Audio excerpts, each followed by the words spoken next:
আসসালামু আলাইকুম, সবাইকে ট্রান্সপোর্ট টকারে স্বাগতম। তো আজকে আপনাদের জন্য একটা ছোট করে জার্নি রিভিউ নিয়ে আসলাম। এটা হচ্ছে শিবচর স্টার ডিলাক্সের সাথে আমার যশোর থেকে ঢাকা ভ্রমণ অভিজ্ঞতা। আসলে খুবই স্বল্প টাকায় এই গরমে আপনারা এই শিবচর স্টার ডিলাক্সের সাথে ভ্রমণ করতে পারবেন ঢাকা থেকে যশোর বা ঢাকা থেকে বেনাপোল রুটে। তো এখন বাজে সকাল 10টা বেজে 55 মিনিট। আমাদের বাস এই যে ছেড়ে দিল যশোর নিউ মার্কেট থেকে। আসলে আমাদের বাস ছিল সকাল 10টা বেজে 30 মিনিটে।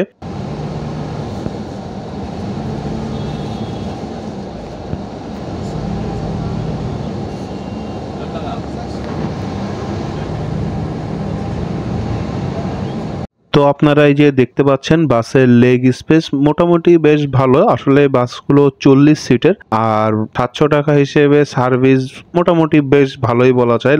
আসলে এই অল্প দূরত্বে এখন নড়াইল যেহেতু বাসগুলো যায় পদ্মা সেতু হয়ে, আসলে বেশি টাকার জার্নি সবসময় মানুষ করতে পারেন না। তো তাদের জন্য বেসিক্যালি আজকে আমার এই জার্নি অভিজ্ঞতা আপনাদের সাথে শেয়ার করা। তো এখন বাজে বেলা 12টা, আমরা এই যে পার হচ্ছি নড়াইল শহর, আপনারা এই যে দেখতে পাচ্ছেন।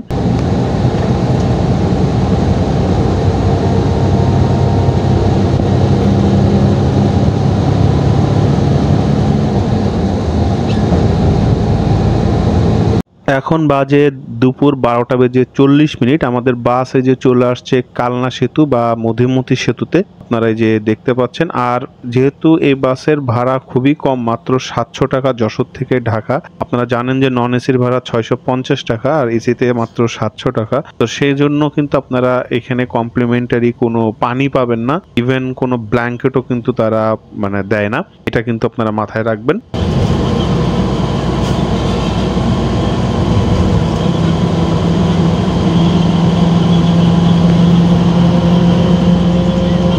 আর এখন বাজে দুপুর 12টা বেজে 50 মিনিট। আমাদের বাস যে এসে দাঁড়ালো সাম্পান হাইওয়ে রেস্টুরেন্টে। এখানে আর কি যাত্রা বিরতি দিয়েছিল বাসটা।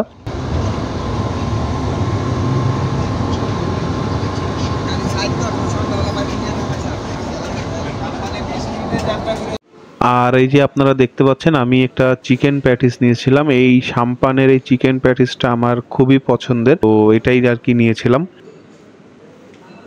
তো এখন বাজে দুপুর 1টা বেজে 10 মিনিট। আমাদের বাস হোটেল ব্রেকের পরে এই যে ছেড়ে দিল সাম্পান থেকে, আপনারা দেখতে পাচ্ছেন।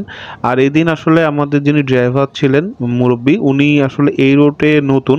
এমনিতে উনি খুবই অভিজ্ঞ একজন ড্রাইভার, সেটা তো ওনার বয়স দেখে আপনারা বুঝতে পারছেন। তবে এই রাস্তাটা ওনার খুব একটা পরিচিত না, এই জন্য কিছুটা গাড়ি মানে আস্তে চালাচ্ছেন বলা যায়, কিন্তু খুব একটা আস্তে না, সেটা আপনারা সময় দেখলেই বুঝতে পারবেন।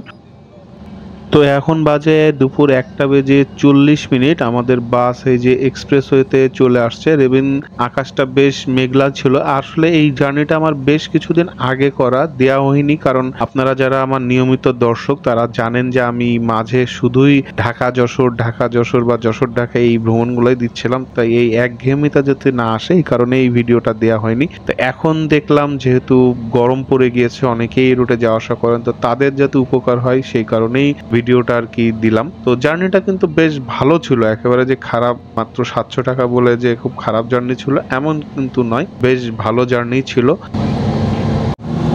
এই যে আমরা ইতিমধ্যে চলে আসছি পদ্মা সেতুর টোলে, আপনারা দেখতে পাচ্ছেন।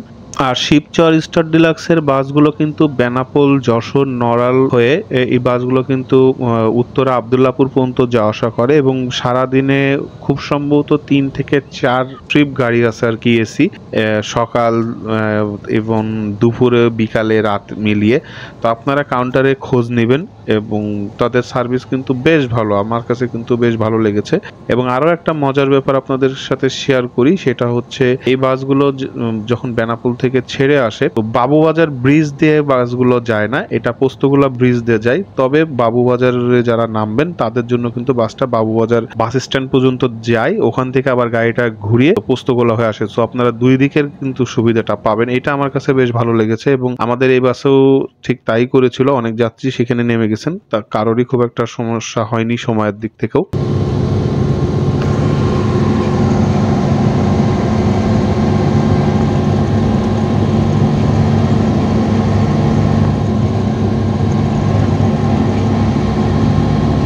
তো ওই যে এখন বাজে দুপুর 3টা আমাদের বাস এই যে সায়দাবাদে মেয়র হানিফ ফ্লাইওভারে আমরা চলে আসছি। তো আপনারা বুঝতেই পারছেন আমরা কিন্তু সেই 4 ঘন্টাতেই চলে আসছি। আসলে যিনি ড্রাইভার ছিলেন উনি এক্সপ্রেসওয়ে পর্যন্ত খুব একটা রাস্তা সুবিধা করতে পারেন, তবে এক্সপ্রেসওয়েতে এসে উনি কিন্তু মানে যেটুকু সময় ব্যয় হয়েছিল সেটা উনি ঠিকই কভার করে দিয়েছিলেন। তো এই ছিল একটা ছোট্ট জার্নি, সেটা আপনাদের সাথে শেয়ার করলাম। যদি ভিডিওটা ভালো লেগে থাকে অবশ্যই লাইক করবেন, কমেন্ট করে আপনাদের মতামত জানাতে পারেন। যারা ভিডিওটা ট্রান্সপোর্ট টকারের ফেসবুক পেজ থেকে দেখছেন তারা অবশ্যই পেজটা ফলো দিয়ে রাখবেন। এছাড়াও ট্রান্সপোর্ট টকার ইনস্টাগ্রামে আপনারা ফলো করতে পারেন। আর আরো বলে দিচ্ছি, বেশ কয়েকটা ভিডিওতে আমি এটা বলেছিলাম, তারপর আপনাদেরকে বলছি যে গ্যারেজ সংক্রান্ত যে কোনো তথ্য দিয়ে আপনারা সবার আগে পেতে ট্রান্সপোর্ট টকারের পেজটা ফলো দিয়ে রাখবেন, কারণ চ্যানেলে পূর্ণাঙ্গ ভিডিও আসবে। কোনো আপডেট সেভাবে এখন থেকে আর চ্যানেলে আসবে না, তবে আপনারা ফেসবুক পেজে সবকিছুর আপডেট পেয়ে যাবেন। আর যানবাহন সংক্রান্ত যে কোনো তথ্যাদি আদান প্রদানের জন্য আমাদের গ্রুপ ওয়ার্ল্ড অফ ট্রান্সপোর্টে যোগ দিতে পারেন। তো আজকের মতন আল্লাহ হাফেজ।